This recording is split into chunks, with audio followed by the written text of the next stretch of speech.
Hello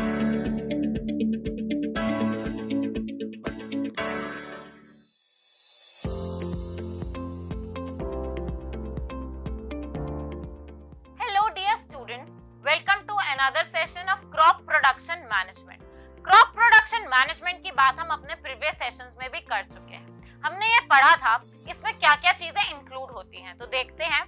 crop production management includes nutrient management, irrigation of the farms and cropping management. तो students, हम अपने previous sessions में nutrient management and irrigation of the farms को कर चुके हैं। आज के सेशन में हम डिस्कस करने वाले हैं क्रॉपिंग मैनेजमेंट। क्या होता है क्रॉपिंग मैनेजमेंट और ये कैसे किया जाता है एंड ये कैसे बेनिफिशियल है। लेकिन सबसे पहले लेट्स डिस्कस समथिंग। आप सबने कभी ना कभी कोई ना कोई फार्म देखा होगा, पिक्चर देखी होगी, कहीं ट्रैवल करते हुए रास्ते में कोई फार्म देखा होगा या मूवी में ही देखा होगा। एक फार्म पे फार्मर्स कई बार एक से ज्यादा क्रॉप्स ग्रो करते हैं।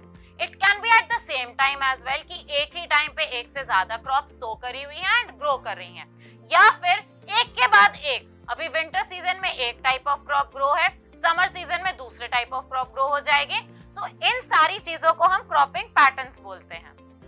Cropping patterns refers to the proportion of land under cultivation of different crops at different points of time. अलग अलग टाइम पे लैंड पे कौन सी क्रॉप ग्रो कर रही है, किस पैटर्न में ग्रो कर रही है, उसे हम क्रॉपिंग पैटर्न कहते हैं। This indicates the time and arrangement of crops in a particular land area. एक पर्टिकुलर लैंड एरिया पे किस टाइम पे क्रॉप्स कैसे अरेंज करके ग्रो करी जा रही हैं, उसे भी हम क्रॉपिंग पैटर्न में ही इंक्लूड करते हैं। तो students, importance of cropping pattern समझ लेते हैं। सबसे पहले इंपॉर्टेंस है sustainability. Promote sustainable agriculture by improving soil health and reducing dependence on chemical fertilisers. जब हम एक से ज्यादा क्रॉप एक ही लैंड पे ग्रो करते हैं तो सॉइल के न्यूट्रिएंट्स अपने आप रिप्लेनिश हो जाते हैं। सॉइल जो है इनफर्टाइल नहीं होती है due to lack of nutrients, और इसकी वजह से हमें केमिकल फर्टिलाइजर्स यूज नहीं करने पड़ते हैं। तो सस्टेनेबिलिटी। इकोनॉमिक बेनिफिट, इसका एक इकोनॉमिक बेनिफिट भी होता है। कैसे? It can increase farmers income by diversifying crops and reducing the risk of crop failure. क्योंकि जब हम एक से ज्यादा क्रॉप्स ग्रो कर रहे हैं, अगर कोई डिजीज होती है, कोई पेस्ट आता है, तो वो एक ही क्रॉप को अफेक्ट करेगा एंड दूसरी क्रॉप बच जाएगी, जिससे फार्मर्स को जो लॉस होता है क्रॉप फेलियर की वजह से वो नहीं होगा। एंड ऑल्सो जब फार्मर्स एक से ज्यादा क्रॉप सेल करेंगे तो उन्हें पैसे भी ज्यादा मिलेंगे। And the last is environmental benefit. Environmental benefit में it reduces soil erosion, maintains biodiversity and helps in pest and disease management. जैसे मैंने अभी आपको बताया कि हम एक के बाद एक क्रॉप्स ग्रो कर रहे हैं फार्म पे, तो उससे क्या होता है, फार्म कभी भी खाली नहीं रहता एंड सॉइल इरोजन नहीं होती, न्यूट्रिएंट्स रिप्लेनिश हो जाते हैं, इसीलिए जो बायोडाइवर्सिटी है सॉइल की वो भी मेंटेन रहती है एंड पेस्ट एंड डिजीजेस भी इजीली मैनेज हो जाती हैं। तो students, these are the importance of cropping patterns. अब हम देखते हैं types of cropping patterns. Mix cropping, intercropping and crop rotation. ये हम एक एक करके आज के सेशन में समझेंगे। ये तीनों टाइप्स क्या होती हैं। इंटरक्रॉपिंग के तीन टाइप्स हैं, row intercropping, relay intercropping and strip intercropping. तो स्टूडेंट, सबसे पहले समझते हैं मिक्स क्रॉपिंग क्या होता है। Mix cropping is growing two और more crops simultaneously on the same piece of land. एक ही लैंड पे हम दो या दो से ज्यादा क्रॉप्स ग्रो कर रहे हैं एक ही टाइम पे। एग्जाम्पल वीट और ग्राम। वीट और ग्राम हमने इकट्ठे ग्रो करा हुआ है, वीट और मस्टर्ड या फिर ग्राउंडनट और सनफ्लावर, तो इसे हम कहते हैं mixed cropping. Now let's discuss what is intercropping. Intercropping is the practice of growing two or more crops simultaneously in the same field. Again, जैसे मिक्स क्रॉपिंग में दो से ज्यादा क्रॉप्स ग्रो हो रही हैं एक ही बार पे, दो या दो से ज्यादा, वैसे ही इंटरक्रॉपिंग में भी होता है। It can hamper paste and diseases, इससे हैम्पर होते हैं and it creates a diverse habitat. Example, growing beans alongside corn. Beans और कॉर्न को हम एक ही टाइम पे एक ही फील्ड में सो करके ग्रो कर सकते हैं। अब टाइप्स ऑफ इंटरक्रॉपिंग समझ लेते हैं। सबसे पहले है रो इंटरक्रॉपिंग। इसमें क्या होता है, जो क्रॉप्स होती हैं वो ऑल्टरनेट रोज में अरेंज होती हैं। जैसे फर्स्ट रो में एक टाइप ऑफ क्रॉप और उससे नेक्स्ट रो में दूसरी टाइप ऑफ क्रॉप। इससे हम यूटिलाइजेशन कर पाते हैं लैंड का, एंड वीड्स वगैरह भी जो है वो अर्ली स्टेजेस में ही सप्रेस हो जाती हैं। So this is row intercropping. Next is strip intercropping.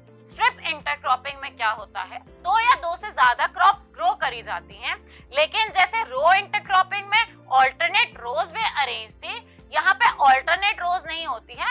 एक पोर्शन ऑफ लैंड होता है जहाँ पे एक टाइप ऑफ क्रॉप होती है और दूसरा पोर्शन ऑफ लैंड होता है जहाँ पे दूसरी टाइप ऑफ क्रॉप होती है, जिससे कि दोनों क्रॉप्स को हम इजीली सेपरेटली मैनेज कर सकते हैं। लेकिन क्रॉप्स इतनी दूर दूर भी नहीं होती है कि आपस में कोई इंटरेक्शन ना हो, so they are close enough to interact with each other. Last is relay intercropping. Relay intercropping में क्या होता है, एक सेकेंड क्रॉप प्लांट की जाती है तब जब पहली क्रॉप में फ्लावरिंग स्टार्ट हो गई है, हार्वेस्टिंग नहीं हुई है, फ्लावरिंग स्टार्ट हो गई है, तो अलग अलग स्टेजेस पे रिले इंटरक्रॉपिंग होती है। फॉर एग्जाम्पल राइस और कॉलीफ्लावर या फिर onion and summer gourds. So students, these are the types of intercropping. Now let's see what is crop rotation.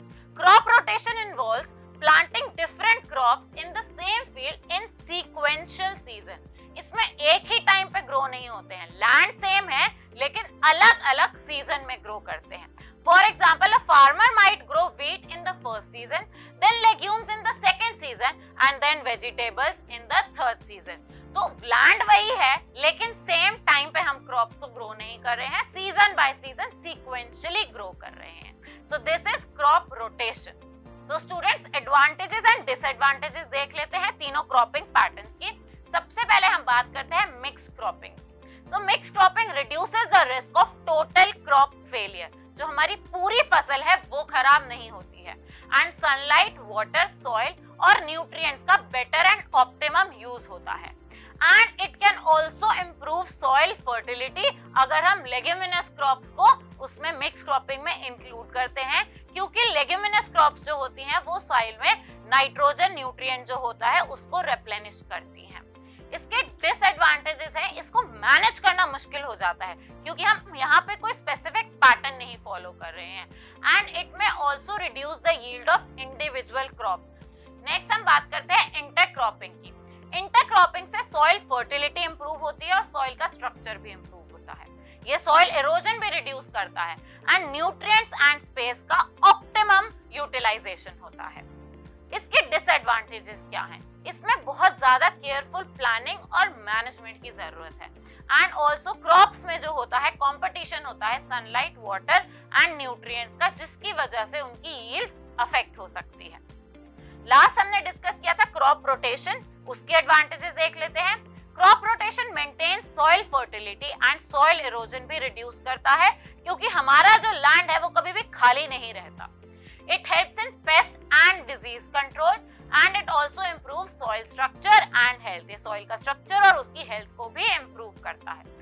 इसके डिसएडवांटेजेस ये हैं कि इसके लिए आपको बहुत ज्यादा प्लानिंग और नॉलेज की जरूरत है। आपको पता होना चाहिए कि मैं इस फार्म पे एक के बाद एक कौन सी क्रॉप्स सो कर सकते हैं, कौन सी क्रॉप्स प्लांट कर सकती हूँ, जिससे न्यूट्रिएंट्स जो है रिप्लेनिश होते रहेंगे और मेरी सॉइल जो है वो लैक नहीं करेगी न्यूट्रिएंट्स में। And also it may not be suitable for all types of soils and climate. हम हर टाइप की सॉइल में और हर टाइप के क्लाइमेट में हर टाइप के कोई भी प्लांट, कोई भी क्रॉप ग्रो नहीं कर सकते हैं, तो ये एक उसकी लिमिटेशन आ जाती है। तो students, these were the advantages and disadvantages of the three cropping patterns. So students, let's summarize what we have discussed today.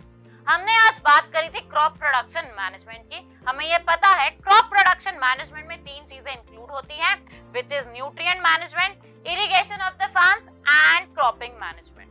आज के सेशन में हमने क्रॉपिंग मैनेजमेंट डिस्कस किया था।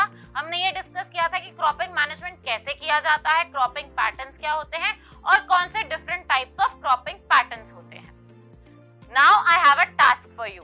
You have to research and find out the various cropping methods which are practiced in our country and the factors affecting these patterns.